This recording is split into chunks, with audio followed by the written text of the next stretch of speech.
In the early 1960s, Governor Nelson Rockefeller was all but certain to become the next president of the United States. He had it all: money, power, and a perfect career. But then he did something that ruined it all. He got married. His new wife was Happy Murphy, a recently divorced mother of 4. At a time when divorce was considered a stigma, their marriage instantly became a huge political scandal. The scandal derailed Rockefeller's presidential career and branded Happy a homewrecker across the country. This is the story of the affair that cost a man the presidency, and the price a woman pays for following her heart. To understand why a love affair, a divorce, and a remarriage could cause a political earthquake, you have to transport yourself back in time. The America of the late 1950s and early 1960s was a period of fascinating and deep-seated contradiction. On the surface, it was the dawning of a new age. The post-war boom was in full swing.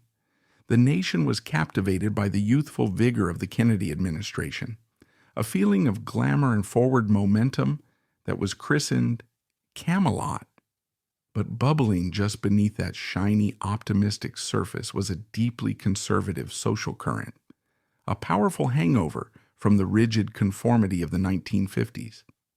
The family was the absolute bedrock of society, and the ideal family was a very specific, very potent image, reinforced nightly on television screens and in magazine advertisements.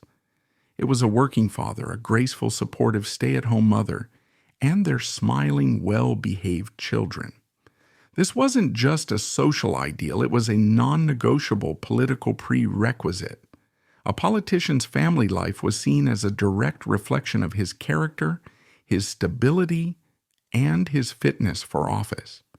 Divorce was not just a personal failure, it was a public disgrace, a scarlet letter that signaled a lack of moral fiber. For a man aspiring to the presidency, it was considered political suicide. In this world, women, even women of great privilege and education, had a clearly defined and narrowly circumscribed role. They were expected to be wives and mothers first and foremost. Their identities were extensions of their husbands. To seek personal fulfillment outside of that sacred role, especially in a way that disrupted the family unit, was seen as deeply selfish, unnatural, and profoundly shocking. It was a violation of the social contract. This was the world inhabited by Margaretta Large Fittler Murphy. Born in 1926 into a wealthy and socially prominent Philadelphia family, her life was a blueprint of East Coast aristocracy. She was a great-granddaughter of a former Philadelphia mayor and an heiress to a fortune built on rope manufacturing. Her life was one of debutante balls, exclusive private schools, and polite, well-ordered society. Her nickname, Happy, bestowed upon her as a child for her relentlessly cheerful disposition, seemed to perfectly capture the life she was destined to lead. In 1948, she did exactly what was expected of her. She married Dr. James Slater Murphy, a handsome and respected virologist who worked for the prestigious Rockefeller Institute. Robin, as he was known, was a man of science from a similarly prominent social background. Their union was the perfect merger of two respectable families. They settled into a comfortable, idyllic life in the leafy, affluent suburbs of New York. They had 4 children in quick succession: James, Margaretta, Carol, and Melinda. On the surface, it was a picture-perfect life, torn from the pages of the Saturday Evening Post. Happy was a devoted mother, a gracious hostess, and a pillar of her community. But beneath the placid exterior of suburban contentment, a quiet dissatisfaction was growing. Her husband, Robin, was a man of deep intellect, but reserved emotions. He was consumed by his scientific research, often emotionally distant, a man more at home in the quiet, controlled environment of a laboratory than in the boisterous chaos of a young family. Happy, with her vibrant, outgoing personality and sharp, curious intellect, found herself increasingly lonely, restless, and unfulfilled in the narrow confines of her role as a doctor's wife. Her life was about to intersect with a force of nature, a man who was the absolute opposite of her quiet, introverted husband. That man was Nelson Aldrich Rockefeller. Nelson Rockefeller was not just a politician. He was an American institution, a scion of the nation's most famous industrial dynasty. A grandson of John D. Rockefeller, the founder of Standard Oil, he was born into a world of almost unimaginable wealth and influence. But unlike his more reserved brothers, Nelson was not content to live a life of quiet philanthropy. He was driven by a restless, almost manic energy, a boundless ambition, and a genuine, if sometimes paternalistic, desire for public service. He had a booming laugh, a crushing handshake, and an insatiable appetite for art, for ideas, and for power. By the late 1950s, he had served in the administrations of 3 presidents, Roosevelt, Truman, and Eisenhower. In 1958, in a stunning political victory, the Republican Rockefeller was elected governor of New York, a heavily Democratic state, in a landslide. He was a new kind of Republican, a liberal, a progressive, a man who championed civil rights, environmental protection, and massive public works projects that reshaped the state. He was dynamic, charismatic, and immensely popular. His marriage of over 30 years to his first wife, Mary Todd Clark, was seen as a pillar of stability, producing 5 children and reinforcing his public image as a solid, dependable family man. The presidential election of 1960, which saw the youthful John F. Kennedy triumph over Richard Nixon, only fueled Nelson's ambition. He saw himself as the natural heir to the Republican throne, the man with the charisma, the resources, and the progressive vision to win back the White House in 1964. It was into this world of high-stakes politics and dynastic power that Happy Murphy stepped not as a socialite, but as an employee. In 1958, looking for something more engaging than suburban life could offer, she took a volunteer position in Governor Rockefeller's campaign. After his victory, she was hired onto his personal staff in the governor's mansion in Albany. Her official job was to handle correspondence and private appointments. It was a respectable, behind-the-scenes role, perfectly suited for a prominent doctor's wife who was also a friend of the family. But it put her in direct daily contact with one of the most powerful and magnetic men in the country. And for both of them, it was like a charge of electricity in a quiet, well-ordered room. The attraction between Nelson Rockefeller and Happy Murphy was not a sudden, explosive affair. It was a slow burn, an intellectual and emotional connection that grew quietly in the corridors of power in Albany and in the opulent, sprawling rooms of the Rockefeller family estate in Pocantico Hills. Nelson, a man surrounded by sycophants and political operatives, was captivated by Happy's lack of artifice. He was drawn to her intelligence, her quick wit, and her unaffected warmth. She wasn't just another pretty society wife. She was genuinely interested in the substance of his work. She read his speeches, offering insightful comments and challenging his ideas.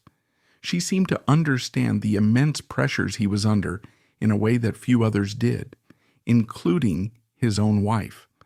Most importantly, she made him laugh. In the high-pressure, often lonely world of a governor, she was a breath of fresh air, a moment of genuine human connection. For Happy, Nelson was the embodiment of everything she felt was missing in her own life. He was vibrant, passionate, engaged, and utterly fascinated by her. He saw her not just as a mother or a hostess, but as a woman with a mind and a personality of her own. For a woman who had spent her entire adult life feeling like a secondary character in her own story, This kind of focused, appreciative attention from a man of Nelson's stature was intoxicating and deeply validating. Their relationship deepened in secret, a perilous dance of discretion. They were constantly surrounded by staff and family, and the political stakes were astronomical. A whisper of an affair would have been damaging. Proof of one would have been catastrophic. One of the rarely discussed aspects of their hidden courtship was the role of the Rockefeller estate itself. Pocantico Hills was not just a home, it was a vast 3,000-acre feudal domain, a world unto itself with its own staff, security, and impenetrable privacy. It was here, away from the prying eyes of the press and the public, that their relationship could cautiously grow. Happy was a frequent guest, ostensibly as a friend of the family and a member of the staff. She would spend weekends there, often with her children playing alongside the Rockefeller grandchildren. It was a strange, hidden in plain sight affair, conducted with excruciating care under the very roof of Nelson's unsuspecting wife, Todd. The emotional toll of this double life was immense, particularly for Happy. She was living a lie, not just to her husband, but to her children, and to her own deeply ingrained sense of propriety. The guilt was enormous. Yet the pull toward Nelson was irresistible. He represented a life of passion, of purpose, of being truly seen and valued, a life she had never imagined for herself. By 1961, the situation had become untenable for everyone involved. Nelson's own marriage to Todd was little more than a hollow shell. They had grown apart over the years, their relationship reduced to a polite, formal partnership. Todd was a private, reserved woman who disliked the glare of politics, while Nelson thrived on it. They were two fundamentally different people living separate lives under the same roof. That fall, Nelson finally told Todd that he was in love with someone else and wanted a divorce. The news was a quiet bombshell within the Rockefeller dynasty. Divorce was simply not something Rockefellers did. It was seen as a public admission of failure, a stain on the family's carefully curated image of WASP stability. After 31 years of marriage, Todd Rockefeller, with quiet dignity, moved out of the governor's mansion. In November 1961, she flew to Nevada to establish residency for a quick, no-fault divorce. The official statement released to the press was bland and discreet, giving no hint of a third party, citing only incompatibility. Now the spotlight, at least privately, turned to Happy. She knew she had to end her own marriage, but her situation was infinitely more complicated and would prove to be far more painful and publicly humiliating.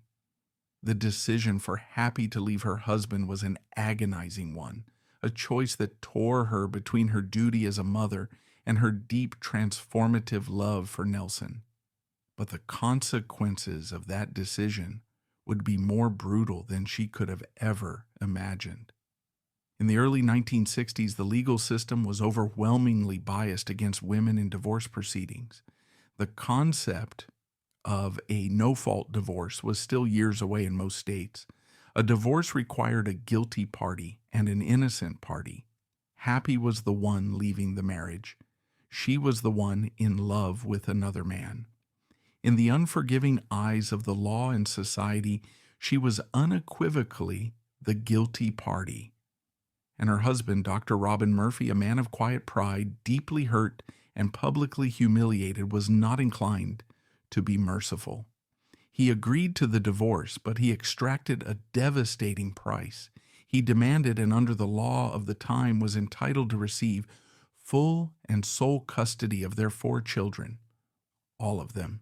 Happy would be granted limited visitation rights, but she would have to formally, legally surrender her children.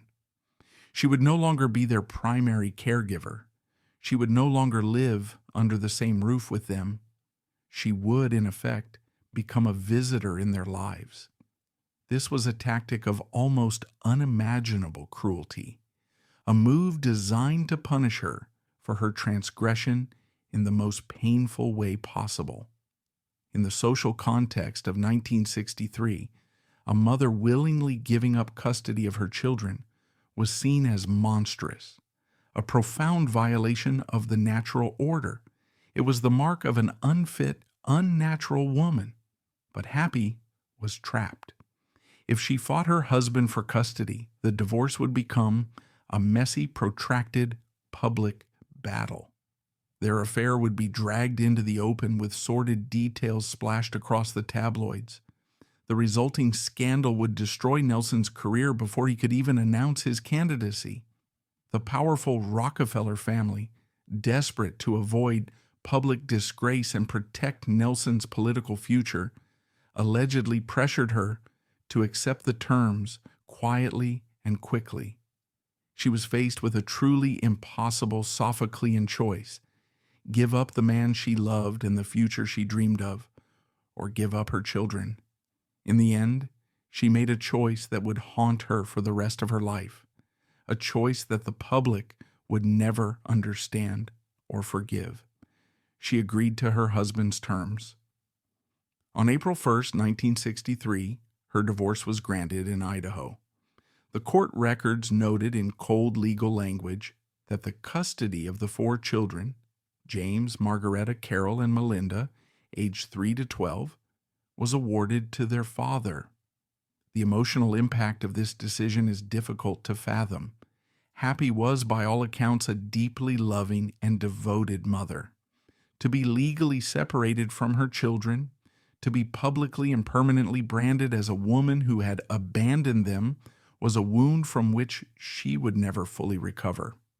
One of the most poignant and little-known details of this period comes from a close friend, who later recounted that in the weeks leading up to the final divorce decree, Happy would spend hours simply sitting in her children's rooms at night, watching them sleep, memorizing their faces, touching their hair, knowing that her daily presence in their lives was coming to a sudden and brutal end.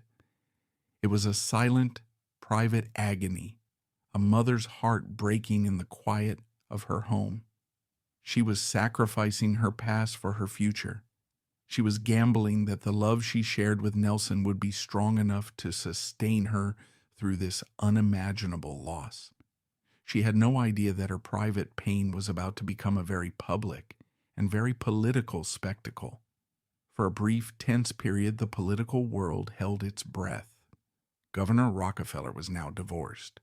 Mrs. Murphy was now divorced. The connection between the two events was an open secret in the corridors of power, a juicy rumor whispered in political circles and gossip columns. But it was still just speculation. Then on May 4th, 1963, just 34 days after Happy's divorce was finalized, the whispers became a deafening roar. Nelson Rockefeller, aged 54, and Happy Murphy, aged 36, were married in a small private ceremony at the home of Nelson's brother, Lawrence Rockefeller, in Pocantico Hills. The reaction was instantaneous, nationwide, and overwhelmingly negative. The scandal that the Rockefeller family had so desperately tried to avoid exploded onto the front pages of every newspaper in the country. This was not a quiet society wedding. This was a political bombshell. The marriage was seen as a brazen affront to public morality. The timing was considered indecently hasty, almost flaunting their relationship in the face of social convention. Nelson, the governor, had not even waited a respectable amount of time. He had married his former employee, a woman nearly 20 years his junior, almost immediately after she had divorced her husband, and, most damningly in the public's eye, had given up her 4 children. The controversy was not a nuanced debate. It was a firestorm of moral judgment. Happy, who had always been a fiercely private person, was thrust into a brutal, unforgiving spotlight. She was caricatured in the press as a calculating seductress, a ruthless homewrecker who had callously traded her children for the Rockefeller fortune and a shot at being First Lady. Her nickname, Happy, once so fitting for her sunny disposition, was now used with a sneer, as if to mock her choice. She was Happy the Homewrecker. Clergymen across the country delivered sermons denouncing the couple's deplorable actions. The influential Protestant theologian Reinhold Niebuhr publicly questioned Rockefeller's fitness for office. Prominent political commentators wrote scathing columns. A Gallup poll taken shortly after the wedding showed that Rockefeller's approval rating among Republican voters plummeted by double digits overnight. He had been the undisputed frontrunner for the 1964 Republican presidential nomination. Now his campaign was in a freefall. The Goldwater campaign and its fervent supporters had found their silver bullet. They expertly and relentlessly exploited the morality issue. They didn't need to run attack ads. The media was doing their work for them. They simply positioned Goldwater as the upright, traditional family man, a stark contrast to the decadent, morally compromised Rockefeller. At Rockefeller's campaign events, protesters would show up with signs that said, "We want a first lady, not a mistress." In the crucial California primary, anonymous pamphlets were distributed detailing the timeline of the divorces and the marriage, portraying the couple as morally bankrupt. Character was considered paramount, and a messy, unconventional private life was seen as incontrovertible evidence of a flawed public character. Nelson Rockefeller, the liberal hero of the Republican Party, a man who championed progressive causes, found himself being undone not by his policies, but by his love life. He was completely blindsided by the intensity of the backlash. He believed the American people would admire his honesty and his courage to seek personal happiness. He was wrong. He was outmaneuvered by the conservative wing of his party, who used his marriage as a powerful weapon to paint him as part of a decadent, immoral Eastern establishment that was out of touch with the values of heartland America. He lost the California primary to Goldwater by a razor-thin margin. With that loss, his hopes for the presidency in 1964 were dashed. Goldwater went on to be the Republican nominee, only to be crushed by the incumbent, Lyndon B. Johnson, in the general election. But the political fallout continued to haunt Rockefeller. He would try for the presidency twice more in 1968 and 1976, but he would never again be the formidable frontrunner he was before he married Happy. The scandal had permanently damaged his brand. He was seen as a man who had put his personal desires above his political destiny, and in the cold, unforgiving calculus of politics, it was a mistake from which his national ambitions never fully recovered. And at the center of this political storm was Happy, a woman who had wanted nothing more than to build a new life with the man she loved, only to find herself cast as the villain in his political tragedy. The consequences of the scandal were profound and long-lasting. But the story of Happy Rockefeller did not end with Nelson's failed presidential campaign in 1964.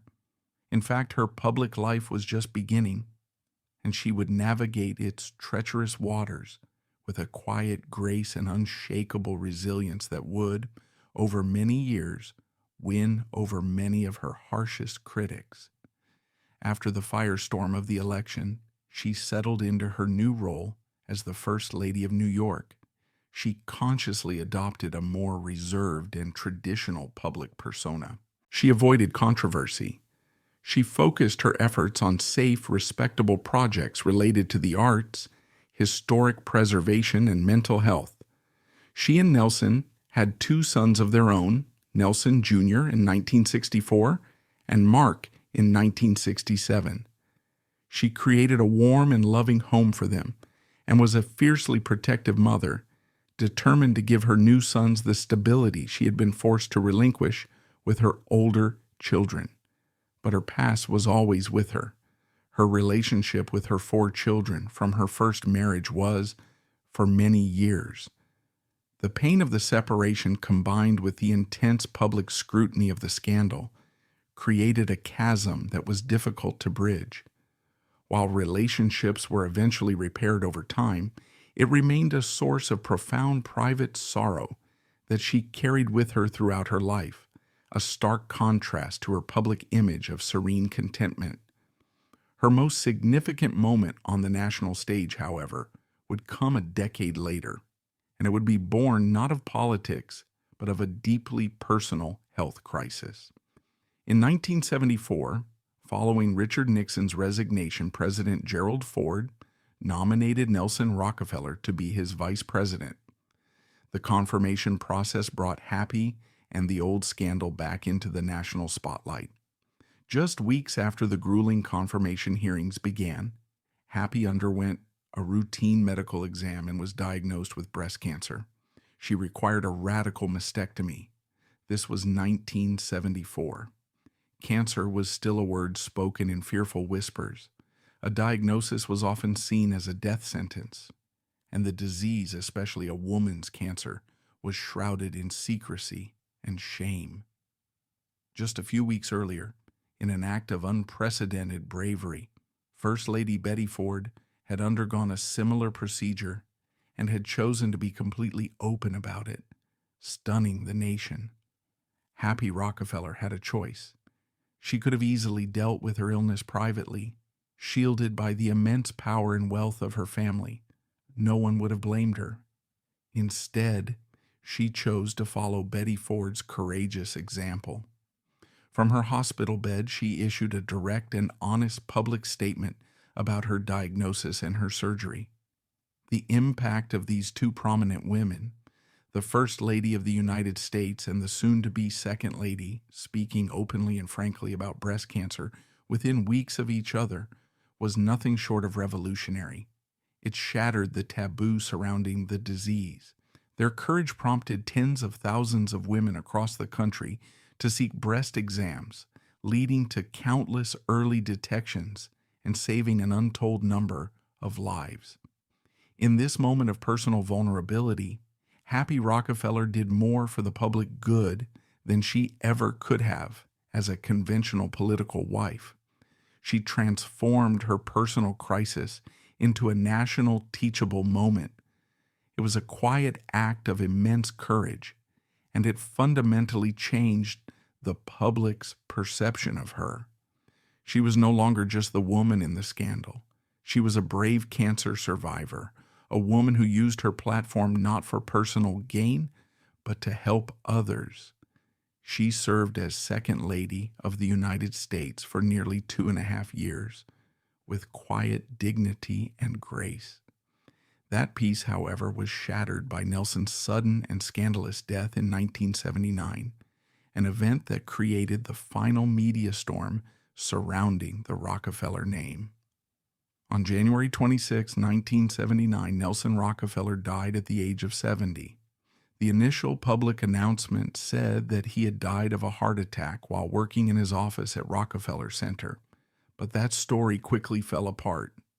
The truth was much more complicated and shocking. Nelson did not die in his office, but in a private townhouse in Manhattan, and he was not alone. He was with Megan Marshak, a 25-year-old assistant. More tellingly, there was a delay of nearly an hour in calling emergency services after he collapsed. The affair became a subject of much gossip, a sad and scandalous end to an extraordinary life. The public reaction was a strange mix of official condolences for a former governor and vice president, and tabloid curiosity and fascination. Amid the storm, Happy Rockefeller, his wife who had sacrificed so much for him, remained dignifiedly silent, enduring the final humiliation with the fortitude that had become her trademark. After Nelson's death, Happy withdrew completely from the spotlight. She had never really sought. She devoted the next decades to her family, to quiet philanthropy in the arts and medicine, especially raising awareness of breast cancer. She died peacefully on May 19, 2015, at the age of 88. Her death was the complete opposite of her husband's: quiet, private, and scandal-free. The public and media response to her death shows how much the world has changed in the half-century since.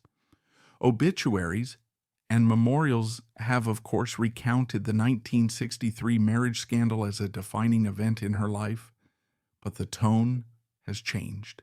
The moral outrage of the past has been replaced by a more sympathetic and complex perspective. She is no longer seen simply as a homewrecker, but as a woman who made a courageous choice for love in an unforgiving age. More importantly, her legacy is now emphasized in other ways. She is widely celebrated for her pioneering role, along with First Lady Betty Ford, in publicly battling breast cancer, an act that saved countless lives. She is remembered for her grace, her privacy, and her quiet strength in the face of intense public scrutiny. By 2015, the story of Happy Rockefeller was no longer a scandal, but a human tragedy and a story of survival. She had outlived her critics, and in the end, she left with a legacy of her own: resilience, dignity, and a peace she had fought so hard to achieve. The story of Happy Rockefeller is ultimately not about politics, but about cost. She won the love of her life, but in doing so, she had to surrender a part of herself to the judgment of an entire nation.